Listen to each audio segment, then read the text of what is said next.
From JBS Studios in Greater New York, this is the JBS News Update with Teisha Bader.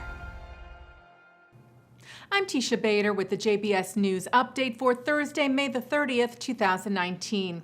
We open with the aftermath today of the dramatic events last night that led to the call for new elections in Israel. After Israeli Prime Minister Benjamin Netanyahu failed to form a coalition, the Knesset voted last night to disband and call for new elections to be held September the 17th. This is the first time, by the way, that Israel will hold 2 rounds of national elections in the same year. Minutes before the vote last night, it appeared there might be a chance for a coalition as 2 ultra-Orthodox parties, United Torah Judaism and Shas, agreed to a compromise deal that Netanyahu had offered earlier regarding the Haredi draft law to enlist the ultra-Orthodox into the IDF. But Yisrael Beitenu leader Avigdor Lieberman refused, saying compromises that were offered on the draft law and other issues were a delay tactic and that no real agreements had been reached, adding that his party would not be part of a government that surrenders to the ultra-Orthodox. Well, today, Netanyahu and Lieberman traded barbs, with the prime minister telling reporters Avigdor Lieberman is now part of the left. He brings down right-wing governments, don't believe him again.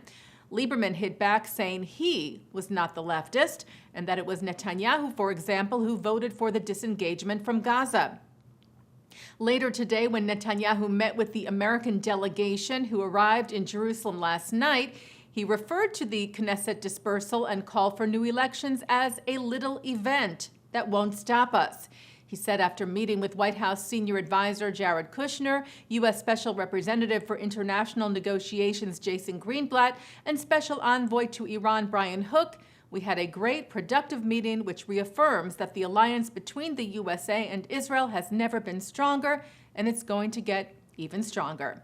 The U.S. team's visit to Jerusalem today is the last stop on its Middle East tour, which started in Morocco and then Jordan, to lay the groundwork and garner support for the economic aspect of the U.S. peace plan for Israel and the Palestinians.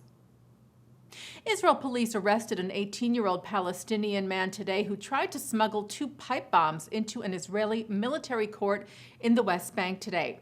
The explosives were hidden underneath the man's shirt and discovered during a security check at the entrance to the court. Police sappers defused the bombs and there were no injuries. Pulitzer Prize-winning journalist Tony Horwitz has died. Horwitz was the best-selling author of Confederates in the Attic, among other books. He died suddenly of apparent cardiac arrest on Monday. He was 60 years old. And leading publisher Robert Bernstein has died. Bernstein led Random House for over 2 decades. He was also the founding chairman of Human Rights Watch, but later criticized the group for its disproportionate focus on and criticism against Israel. Bernstein died Monday of respiratory failure. He was 96. The Los Angeles Jewish Journal reports that a Palestinian Uber driver kicked 2 Jewish women out of his car after they said they had been at an Israel parade. The women said that on May the 19th, they were in the back seat of the car near an Israel parade in LA when the driver asked what event they were coming from.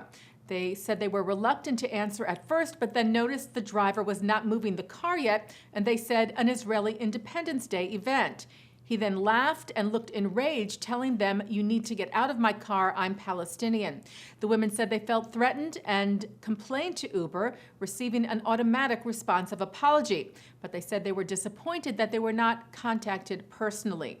The Jewish Journal contacted Uber, which told the newspaper that the driver was now banned from the app, and they said Uber does not tolerate any form of discrimination.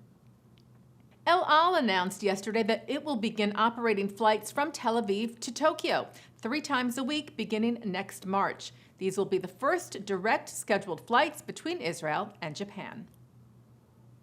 Moishe House has been awarded the Jerusalem Prize for Unity. The $25,000 award in the international category is being presented to the nonprofit, which sets up homes across the globe that serve as hubs for the young adult Jewish community. Founder and CEO David Siegelman said this award will serve to inspire us to continue to expand the opportunities to empower even more Jewish young adults to build meaningful communities around the world. The prize was created in memory of the 3 Israeli teenagers, Eyal Yifrach, Gilad Sher, and Naftali Frankel, who were murdered by Palestinian terrorists in 2014. It recognizes actions that advance mutual respect amongst the Jewish people. The prizes will be awarded on Global Jewish Unity Day, which is June the 5th, at the Israeli president's residence in Jerusalem. Taking a look now at our programming for tonight on JBS for Thursday, May the 30th at 7 o'clock. It's Talmud Study at 8. Terrorism and legal analyst Yonah Jeremy Bob talks about Israel's nation-state law and other issues.